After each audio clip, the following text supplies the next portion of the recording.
আসসালামু আলাইকুম। আমি আজকে বাংলাদেশ কম্পিউটার কাউন্সিল সম্পর্কে আপনাদের কিছু জিজ্ঞাসার উত্তর দেব, যে সমস্ত প্রশ্নগুলো আপনারা বিভিন্নখানে করে থাকেন। তো আমার প্রথম প্রশ্নের উত্তর, ব্যাকস্পেস কি ব্যবহার করা যায়? হ্যাঁ, বাংলাদেশ কম্পিউটার কাউন্সিলে আপনি ব্যাকস্পেস ব্যবহার করতে পারবেন। শব্দ কি এডিট করা যায়? জি, যেহেতু ব্যাকস্পেস ইউজ করা যায়, সুতরাং আপনারা চাইলে শব্দ এডিট করতে পারবেন। ভুল টাইপ করলে কি লেখা লাল হয়ে থাকে? এখানে ইংলিশের ক্ষেত্রে ভুল টাইপ করলে লেখা লাল হয়, কিন্তু বাংলায় তো আমরা জানি সবগুলোতেই লাল লেখা আসে। সো শুধু ইংলিশের ক্ষেত্রে আপনারা ভুল টাইপ করলে সেটা লাল হয়ে থাকবে এবং আপনারা চাইলে সেটা ঠিক করতে পারবেন। আর বাংলার ক্ষেত্রে অবশ্যই নিজে নিজে চেক করতে হবে এবং ধীরে ধীরে লেখার চেষ্টা করবেন। আমি যদি সবার শেষে লেখা ঠিক করতে চাই, সেটা কি করা যাবে? হ্যাঁ, আপনার স্পিড যদি অনেক বেশি হয়, তাহলে আপনি লেখার শেষে মানে সবগুলো লেখা শেষ করে আপনারা চাইলে ঠিক করতে পারবেন। কিন্তু যাদের স্পিড খুব একটা বেশি না, তারা চেষ্টা করবেন সাথে সাথেই কিভাবে আপনার লেখাটা ঠিক করা যায়। এছাড়া প্রশ্ন হলো, মাউস কি ব্যবহার করা যাবে?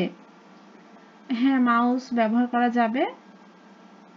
তারপরে সময় কতক্ষণ দেবে? মূলত সময় 10 মিনিট দেওয়া থাকলেও সেখানে কম্পিউটার কাউন্সিলে আপনাকে 10 মিনিট 52 সেকেন্ড বা 50 সেকেন্ডের মতো, অর্থাৎ ইংলিশে প্রায় 11 মিনিট এবং বাংলাতেও প্রায় 11 মিনিটের মতো আপনাকে সময় দিবে।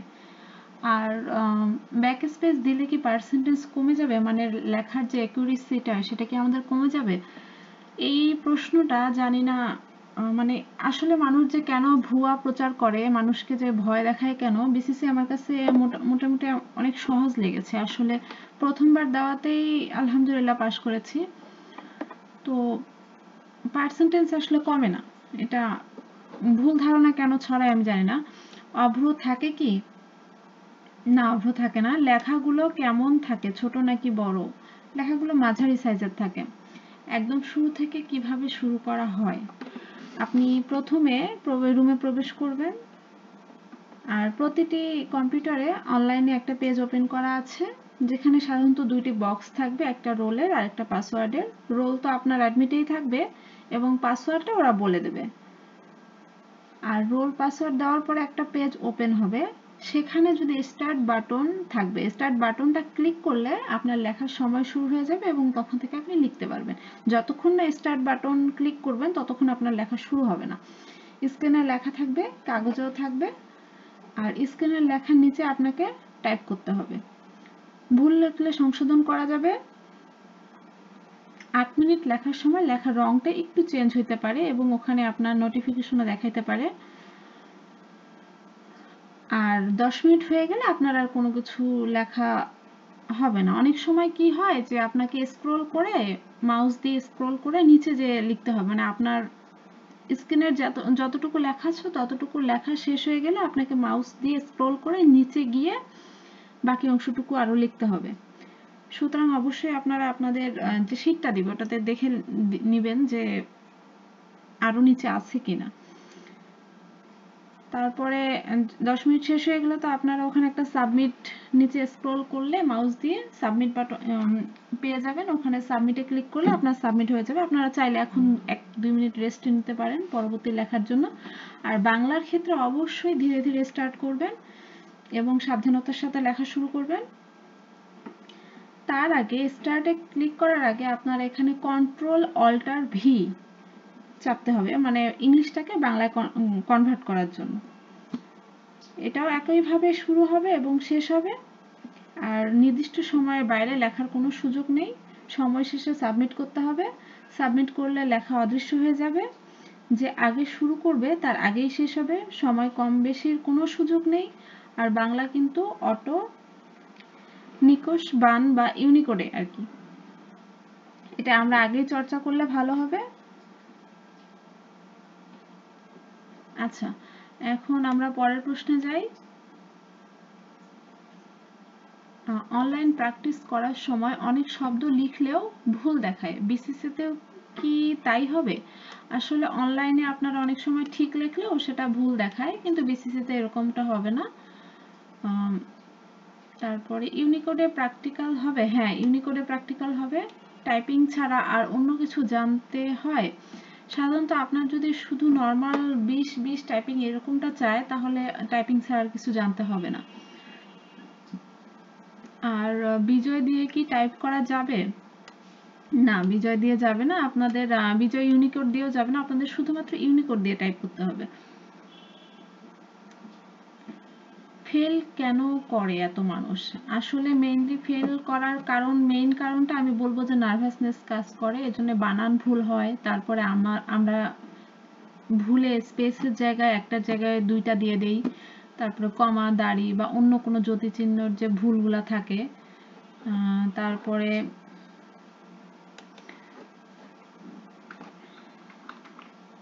অনুপস্থিত, ধরেন আমরা একটা শব্দ বাদ দিয়ে আরেকটা পরের শব্দটা লিখে ফেলতে পারি। তারপরে দেখা যায় যে অতিরিক্ত শব্দ, মানে ডাবল, একটা শব্দ ডাবল লিখলাম, এরকমটাও হতে পারে।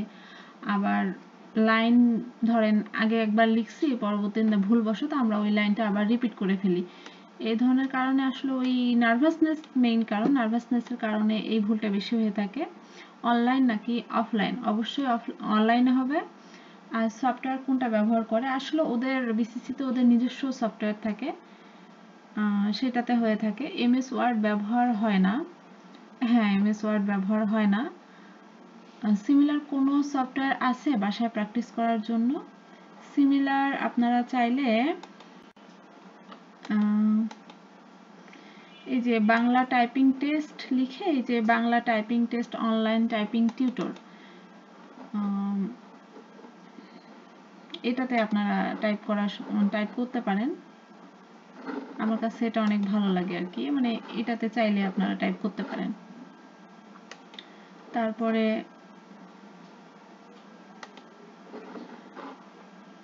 বাংলার ক্ষেত্রে এটা বললাম, এখন আমরা ইংলিশের ক্ষেত্রে যদি চাই, ইংলিশ আপনারা এই যে fasttyping.com, এটাতে কাজ করতে পারেন। এটাতে আবার লেখার অসুবিধা হলে এখানে ব্যাকস্পেস ইউজ করা সম্ভব হয় না, মানে একটা ওয়ার্ড লিখে আপনারা এন্টার দিলে বা তখন আর ব্যাকস্পেস ইউজ করা যায় না। তবে এটা প্র্যাকটিসের ক্ষেত্রে ভালো, আপনারা এটা প্র্যাকটিস করতে পারেন। কিন্তু ওখানে ব্যাকস্পেস ইউজ করা যাবে এবং আপনারা আগের ওয়ার্ডটা ঠিক করতে পারবেন। আচ্ছা, তারপরে বিসিসি কি? বিসিসি বলতে বাংলাদেশ কম্পিউটার কাউন্সিল। এটা একটা আলাদা সেক্টর যেখানে তারা অনলাইনে পরীক্ষা নিয়ে থাকে। আর অন্যান্য সেক্টরে যেখানে নিজস্বভাবে তারা পরীক্ষা নেয়, তারা আসলে একটু অন্যভাবে নেয়, তারা সফটওয়্যারে মেইনলি নেয় না, তারাও এমএস ওয়ার্ডে নিয়ে থাকে। তো বিসিসিতে সফটওয়্যারে নিয়ে থাকে। কিবোর্ড কিরকম দেখতে? কিবোর্ড মেইনলি যেগুলো বাংলা থাকবে না এরকমটা, মানে ইংলিশ থাকবে শুধু, বাংলা থাকবে না। কোন কোন কিবোর্ড থাকবে? এখানে মেইনলি থাকে ডেল, লজিটেক। আমি লজিটেক আর ডেল বেশি দেখছি, আর এফোরটেক থাকে খুব কম। ডেল আর লজিটেকটাই বেশি থাকে। তারপরে কোশ্চেন পেপার দেবে নাকি স্ক্রিন দেখে লিখতে হবে? হ্যাঁ, দুইটাই আপনাকে প্রোভাইড করা হবে। আপনাকে কোশ্চেন পেপারও দেওয়া হবে এবং স্ক্রিন দেখে লেখারও সুযোগ থাকবে। কোন ফন্টে টাইপ করতে হবে? এখানে আপনারা ইউনিকোডের নিকোশ ফন্ট বাসায় প্র্যাকটিস করার চেষ্টা করবেন, ওখানেও নিকোশে থাকবে, অর্থাৎ ইউনিকোডে যেগুলো আর কি সাপোর্ট করে সেগুলো ওখানে টাইপ করা যাবে। তারপরে যে নিকোশে জয়, রেপ কিভাবে টাইপ করবে, যে আমি নিয়মটা দিয়ে দিয়েছি, আপনারা এটা চেষ্টা করবেন। আর যদি শিফট এ চেপেও করা যায় তো ওটাও করবেন, তবে এটাও প্র্যাকটিস করে রাখেন। তারপরে কম্পিউটার পোস্টের জন্য কি সার্টিফিকেট থাকতে হবে? কত মাসেরটা থাকলে ভালো? সার্টিফিকেট থাকাটা ভালো, আর এটা মেইনলি 6 মাসেরটা থাকা ভালো। তাই বলে যে সার্টিফিকেট না থাকলে যে আপনারা আবেদন করবেন না এরকমটা না, অবশ্যই আবেদন করবেন। আর সার্টিফিকেট থাকাটা হ্যাঁ ভালো, 6 মাসেরটা ভালো। ডাবল স্পেস থাকলে কি ডাবল স্পেস দিতে হয়? আসলে আমরা যেগুলো লেখা দেখি এখানে আমাদের মনে হয় যে ডাবল স্পেস আছে, মেইনলি ডাবল স্পেস থাকে না, বা আমি দেখিনি। এখানে লেখার অ্যালাইনমেন্টটা একটু চেঞ্জ, মানে জাস্টিফাই অ্যালাইনমেন্ট, এই ধরনের অ্যালাইনমেন্ট চেঞ্জ করার কারণে একটু বেশি ফাঁকা দেখা যায়। যেমন ধরেন এই যে এই বাক্যটা দেখেন,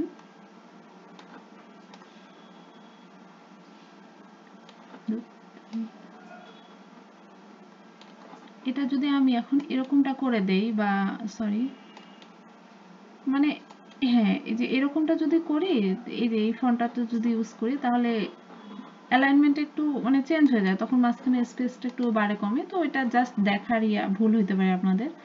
আচ্ছা, ড্যাশ সাইন এখানে আমরা কিভাবে ইউজ করব? যদি ছোট ড্যাশ ইউজ করার থাকে তাহলে আমরা অল্টার চেপে 0150 এটা দিব। এটা আসলে আপনাদের উপরের যে 0151 মানে এগুলো ইউজ করব না, আমরা সাইডের যে কিবোর্ডের সাইডের যে 0150 সেটা ইউজ করব।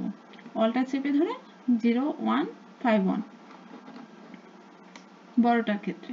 আর আন্ডারস্কোর দিতে সমস্যা হচ্ছে অনেকে যাদের উইন্ডোজ ভার্সন আসলে আগের আপডেট দেওয়া নাই ল্যাপটপের, তাদের এই আন্ডারস্কোরটা দিতে প্রবলেম হয়, ওখানে সমস্যা হবে না, ওখানে আপনারা শিফট চেপে দিতে পারবেন। তারপরে ইংলিশে নামের বানান সঠিক লিখলেও ভুল কেন দেখায়? নামের বানান আসলে ভুল দেখায়, এটা সমস্যা নেই, ওখানেও ভুল দেখালেও সমস্যা নেই, আপনারা ওইভাবে লিখে আসবেন। কিবোর্ড কি টেবিলে থাকবে নাকি ড্রয়ারে থাকবে? কিবোর্ডটা ড্রয়ারেই থাকবে। অনেকেই বলে যে একটু উঁচু টাইপের হয় অনেকের কাছে, আমার কাছে খুব একটা উঁচু লাগেনি, স্বাভাবিক লাগছে। কিবোর্ড ড্রয়ারে থাকে। আচ্ছা, A4 টেক ব্যবহার করি, ডেল ও লজিটেকের সাথে পার্থক্য কি? হ্যাঁ, A4 টেক আপনার সাধারণত বাসায় ইউজ করার ক্ষেত্রে অনেক সফট হয়ে যায়, আর A4 টেকটা একটু সফটই বলা যায়। তো ওখানকারটা ডেল এবং লজিটেকটা হালকা একটু আমার কাছে হালকা একটু হার্ড লাগছে। যারা বিভিন্ন কম্পিউটার দোকানে করেন তাদের কাছে ইজি হবে, কিন্তু যারা বাসায় প্র্যাকটিস করে তাদের ক্ষেত্রে একটু হার্ড লাগতে পারে। তো খুব একটা না, ওগুলো ভালোই আছে। আর এখানে পার্থক্য একটা বাটনে আছে, আপনারা খন্ডেক্টর আর বিস্ময়কর বাটনটা থাকে ব্যাকস্পেসের নিচে, আর তার নিচে থাকে ইন্টার। তো আপনারা একটু নেটে সার্চ দিয়ে ডেল ও লজিটেকেরটা পার্থক্য মানে বাটনটা খালি দেখে যাবেন, এটা ওখানে হ্যাঁ থাকে, অনেক ওয়ার্ড থাকে ওই বাটনটাতে। আচ্ছা, টাইম কি দেখার সুযোগ আছে? হ্যাঁ, টাইম ওখানে সাইডে উঠে থাকে, মানে আপনার 10 মিনিট ওখানে উঠে থাকে। সো আপনারা আর 8 মিনিট পরে একটা নোটিফিকেশন টাইপেরও আসে যে আপনার 8 মিনিট হয়ে গেছে। তো তারপরে আসছে যে বিরাম চিহ্ন এর পর কি স্পেস দেওয়া যাবে না? আচ্ছা, ব্যাপারটা এরকম যে আপনার যেমন লেখা আছে তেমন কপি করতে হবে। যদি বিরাম চিহ্নের পরে স্পেস থাকে তো আপনাকে স্পেস দিতে হবে, আর যদি না থাকে, আপনার যদি মনে হয় যে ওরা ভুল লিখছে, আসলে ওরা যদি ভুল লিখে থাকে তাহলে আপনাকে ভুলটাই লিখতে হবে, আপনার নিজের থেকে সঠিক করা যাবে না, ওরা যেইভাবে লিখছে আপনাকে হুবহু সেভাবে লিখতে হবে। তারপরে ইউনিকোডে এখন রেপ দিতে হলে আগে র দিতে হয় না, আগের ভার্সনগুলোই আগে র দিতে হতো। এখানে কি করব? শিফট প্লাস এ চাপলে হবে? হ্যাঁ, শিফট প্লাস এ চাপলে হবে। আর যদি আপনাদের দেখতেছেন যে সমস্যা হয় তাহলে আগে র দিয়ে করার চেষ্টা করবেন। স্ক্রিন দেখে লেখা সুবিধা নাকি কাগজ? আপনার কাছে যেটা সুবিধা হয়, আমার কাছে স্ক্রিন দেখে সুবিধা মনে হয়েছে, আমি স্ক্রিন দিয়ে দিয়েছিলাম। তারপরে বিসিসিতে চলমান গতি দেখার সুযোগ আছে? আমরা অন্যান্য অনলাইনে দেখলে যে চলমান গতি আমার দেখা যায়, কিন্তু আসলে ওখানে সেই সুযোগটা নাই। লেখা শেষে কি দেখতে পারবো? না, লেখা শেষেও আপনারা দেখতে পারবেন না। আর বিজয় সফট নাকি হার্ড? সরি, কিবোর্ড সফট নাকি হার্ড? মোটামুটি মানে সফটও না হার্ডও না। টাইপের সময় লাইন মিলছে না, এটা কি সমস্যা? আপনারা যখন লিখবেন, যখন ইন্টার চাপ দিবেন, তারপর দেখবেন যে লাইনগুলো আমার ওদের মতো হচ্ছে না। এটা নিয়ে টেনশন করার কিছু নেই, আপনার লেখা ঠিক থাকলে একটু মনোযোগ দিয়ে লিখলে লাইন মিলতে হবে এরকমটা না। লাইন মেলার জন্য কি ইন্টার কতবার চাপতে হবে? ওখানে অনেক সময় বলে থাকে যে আপনারা 2 বার বা 1 বার চাপেন, কিন্তু আমি 1 বার চাপছি, আর 1 বার চাপাটাই ঠিক, মানে ইন্টার আপনারা 1 বারই দিবেন, 2 বার দেওয়ার আমার হিসেবে দরকার নেই। তবে ওরা যদি বলে থাকে ওদের কাছে জিজ্ঞেস করে নিতে পারেন। কিছু শব্দ যেমন সুন্দর যে বৈচিত্র্যে কিভাবে লিখব, এইভাবে আপনারা প্র্যাকটিস করবেন। এই দুইটা শব্দ আসলে নর্মালি ঝামেলা করে, মানে আমি যাওয়ার আগে প্র্যাকটিস করে গিয়েছিলাম। উইথ স্পেস নাকি উইথআউট স্পেস কাউন্ট করবে? এটা খুবই ইম্পর্টেন্ট কোশ্চেন। আমাদের সময় উইথ স্পেস কাউন্ট করেছিল, আর উইথ স্পেস, আমি আবার বলছি যে উইথ স্পেস, উইদাউট না, উইথ স্পেসে আপনার কত লেটার, এখানে মেইনলি 1000 লেটার টাইপ করতে হবে, আর বা কত ওয়ার্ড, 20 মিনিট পার ওয়ার্ড টাইপ করতে পারবেন। আর 10 মিনিটের ক্ষেত্রে যদি 10 মিনিট হয় তাহলে 20টা ওয়ার্ড পার মিনিট যাতে হয় এরকমটা। আচ্ছা, এখন প্র্যাকটিস পার্টে আসি আমরা। প্র্যাকটিস পার্ট বলতে আমার কাছে কিছু ডকুমেন্ট আছে, আপনারা চাইলে সেটা প্র্যাকটিস বাসায় করতে পারেন। আমি একটা একটা করে ওপেন করে দেখাচ্ছি, আপনারা সেটা স্ক্রিনশট দিয়ে রাখতে পারেন।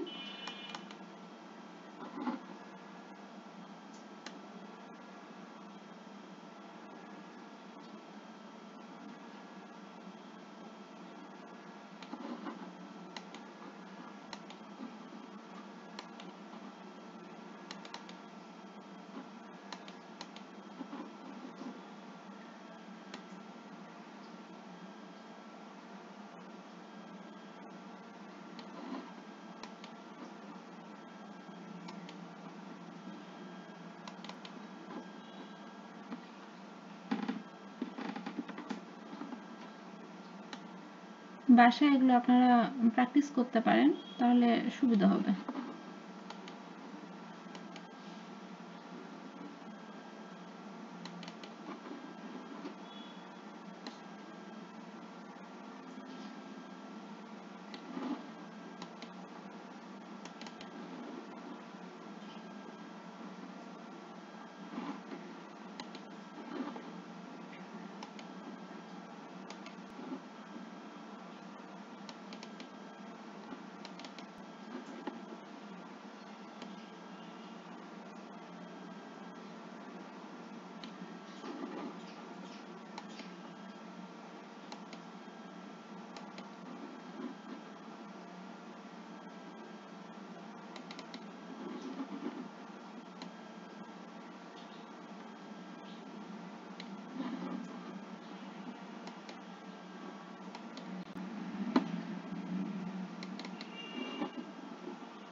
আপনারা এগুলো বাসায় প্র্যাকটিস করার চেষ্টা করবেন। আর আমার জানার বা বলার কোনো যদি ভুল ত্রুটি থাকে সেটা অবশ্যই ক্ষমা সুন্দর দৃষ্টিতে দেখবেন। আর আপনাদের যদি জানার মতো আরও কোনো প্রশ্ন থাকে তাহলে অবশ্যই আমাকে কমেন্ট করে জানাতে পারেন। আমি উত্তরটা জানলে আপনাদের উত্তর দেওয়ার চেষ্টা করব। ধন্যবাদ। আমার জন্য দোয়া করবেন।